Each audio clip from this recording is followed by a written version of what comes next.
নাকায় আটক 1 লক্ষ টাকা।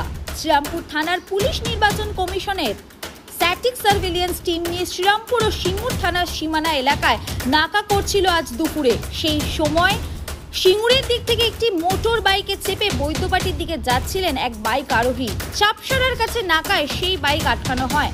বাইক আরোহীর ব্যাগ তল্লাশিতে 1 লক্ষ টাকা উদ্ধার হয়। টাকা কোথায় কি উদ্দেশ্যে নিয়ে যাওয়া হচ্ছিল তা সন্তোষজনক উত্তর দিতে না পারায় আপাতত ওই টাকা বাজেয়াপ্ত করা হয়। হুগলির 3টি লোকসভা কেন্দ্রে ভোট আগামী 20 মে। তার আগে জেলায় জেলায় বিভিন্ন জায়গায় নাকা তল্লাশি চালানো হচ্ছে। চন্দননগর পুলিশ ও হুগলি গ্রামীণ পুলিশের পক্ষ থেকে নাকায় হাজির থাকছে নির্বাচন কমিশনারের লোকজন। কয়েকদিন আগে রিশরার বাকখাল এলাকা থেকে 3 লাখ টাকা উদ্ধার করে এসএসটি টিম।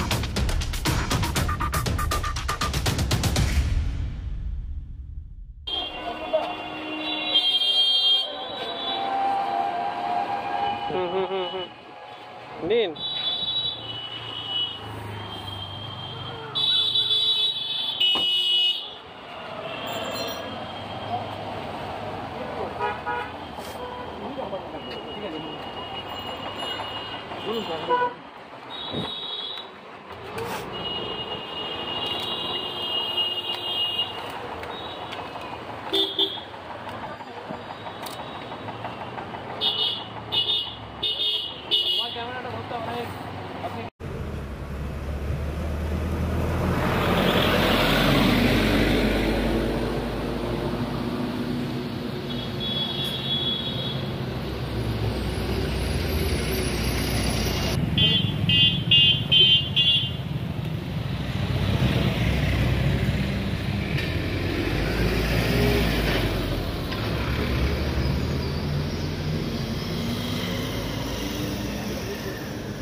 নিন